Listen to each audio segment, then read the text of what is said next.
Yo, 2005 Mazda Tribute, Ford Escape, same deal.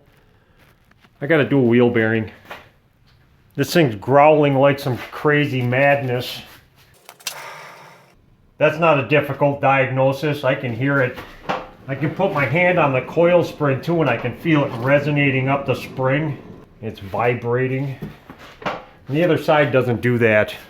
This is a press-in wheel bearing too, and I got a hub tamer kit from 1992, and they have newer hub tamers that you can use, but I've never bought one. And this is my biggest adapter, and it's too small for these wheel bearings because this is like old school stuff for cars, which I never use this set anymore. And I don't want to buy a hub tamer because I got a press. I just use a press. If you got a hub tamer, you don't have to take the hub off of the vehicle to do it if you're lucky. But I'm not that lucky. I'm not buying a hub tamer. 19 millimeter on the look. I need to get this caliper off. So I'm just going to get a pry bar in here and just unload it a little bit just to pull that piston in. Caliper support brackets are 18 millimeter. I'm going to want to hang this caliper. Got a little bungee cord on the coil spring. And that should work. Take the rotor off. This axle nut's a 30 millimeter. Want to make sure that pounds in. I don't want to throw the alignment off on this thing.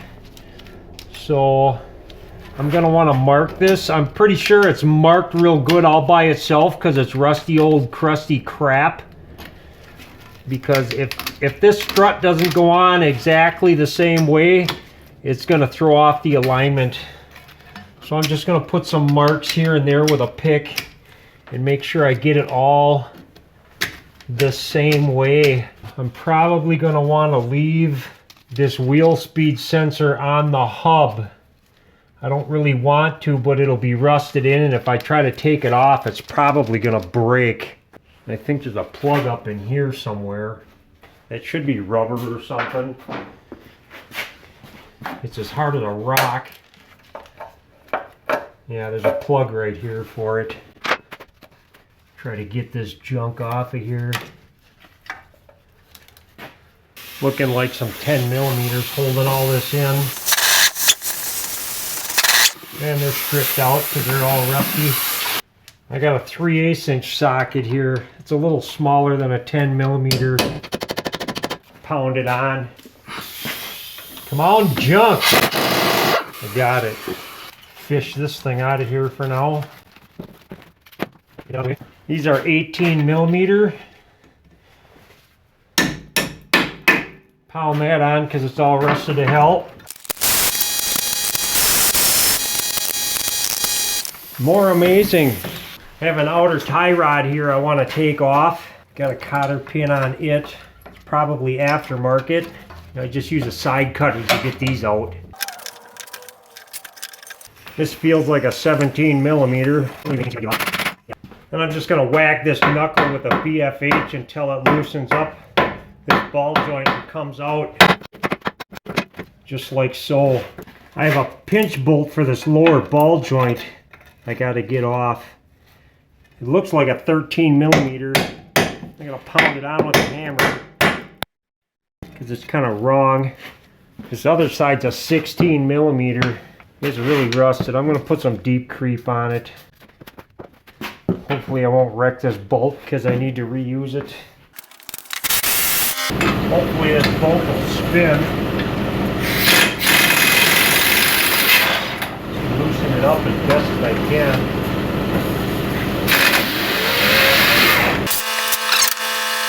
Now that I got the strut unbolted, I got no leverage in here. I might put a bolt back on it, but this has got a little pinch in here.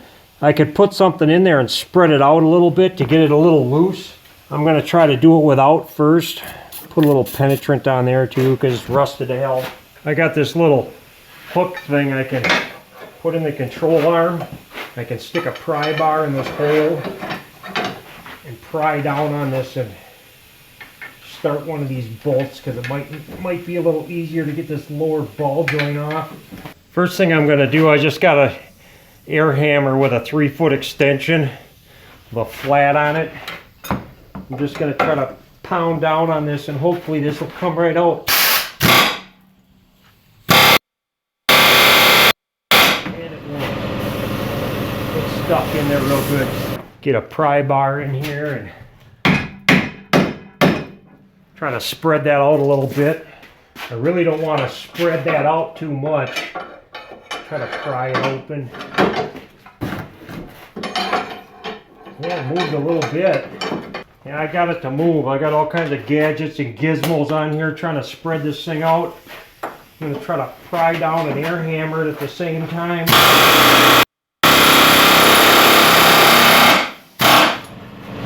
Got you. Remove junk.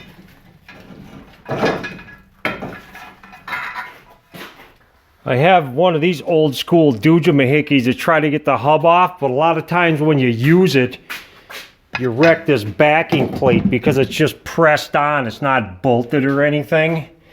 I got to try to save that. And if I can't save it, I'm just going to pitch it. I got to try to get this hub off. A lot of times you can press it off, but like I say too, you might wreck the backing plate or something. So what do? I clamp it down real good like so. Put a hammer here. And use a BFH and try to pound this out.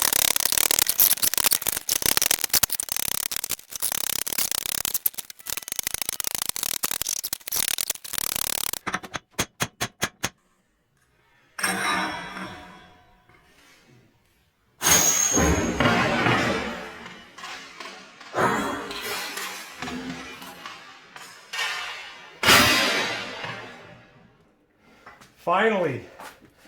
Woo! I butchered this up a little bit, and that's fine because the axle actually seats up against the bearing and not the hub. So just to make sure that this half shaft will slide into this hub, I'm just going to die grind a little of this out of here.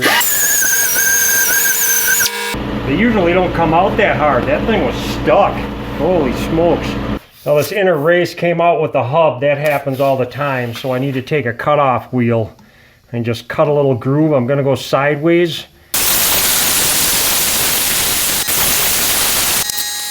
I think that should be enough. You don't need to cut all the way through it because these bearings are really, really hard and brittle, and you're going to want to wear safety glasses, of course, all the time, because if you get a chunk of shrapnel that come flying out of here, I've actually had one go into my hand, and I've had to have it surgically removed because they really fly. I'm just going to take a dull chisel and just hammer on it, and it should split it open.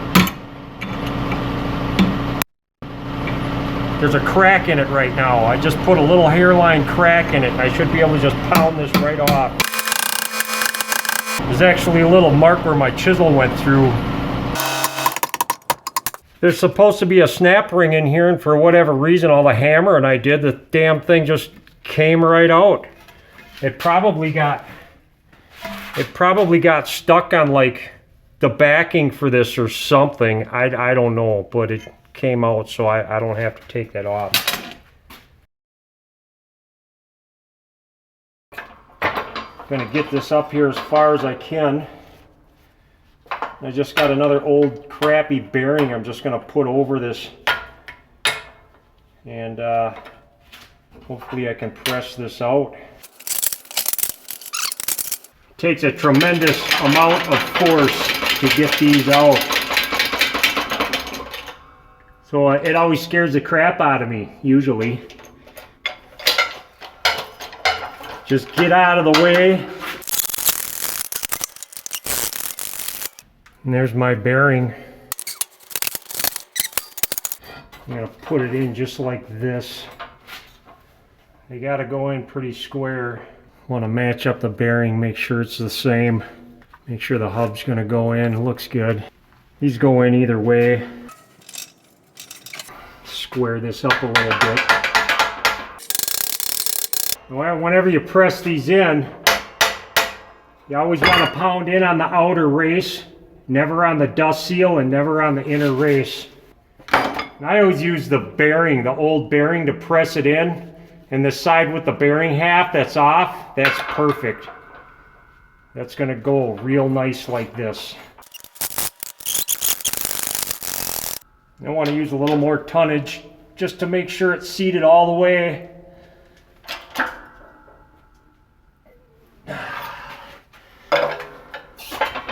I bent my little bar. I don't care. I'll be fixing that. There. Just want to make sure it's seated on the back side, and it is. It's really nice.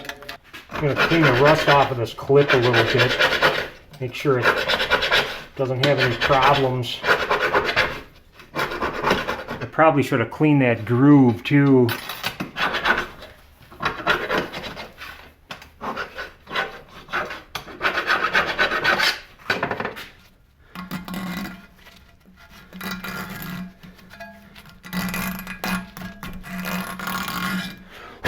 Clean that groove out a little bit. That ain't going anywhere. Now for the hub.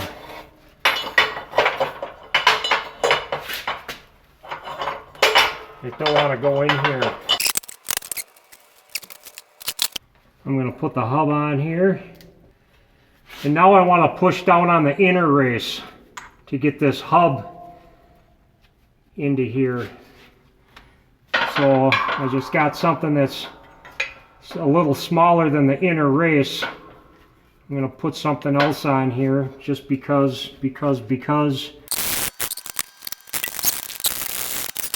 If you're dumb enough to not have enough shims underneath your hub, it'll just push the studs through, and then you got to screw them back down up into the hub. And it should just spin really nice with no noise. It's nice and smooth. Alright, now I'm just going to slam this back together. First thing I'm going to want to do is make sure this damn spline is not wrecked and it goes in to the thing. Get this ball joint down all the way. Should fall in pretty easy.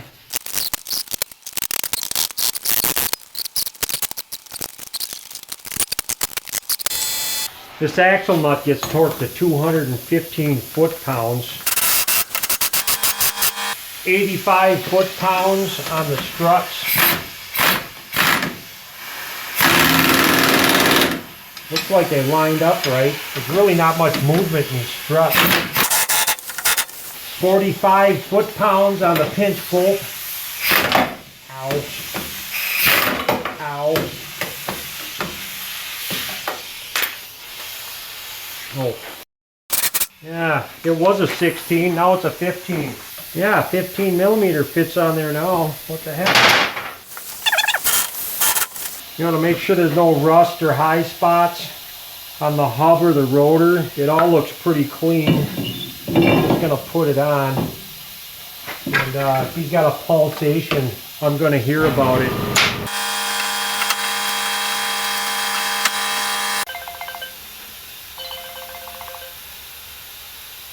Yo. Hey, Rick, how you doing? I don't know. I got a question for you. I'm sure you do. My girlfriend's son's got a S10, and if you put water in the radiator, it just leaks out the head. Would that be a head gasket? If it's leaking out the head, my sources say yes. How much it do to put a head gasket in? A whole bunch of money. No, it's not worth it then. Okay. Okay, bye. Thanks, bye. These caliper support bracket bolts get tightened to 110 foot-pounds. Tie rod nut gets tightened to 45 foot-pounds.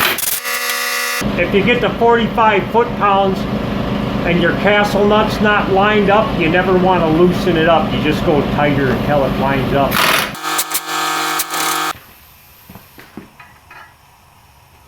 New cotter pin for that. Save the best for last and string this wheel speed sensor wire. And these get tightened to, I don't really care, 12 foot-pounds maybe. Never under any circumstances start a bolt with an impact like I just did, because you're you.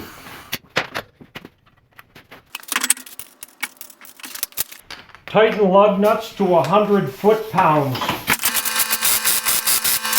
Give everything a little shake and it's all put together. It's a job. Okay, bye.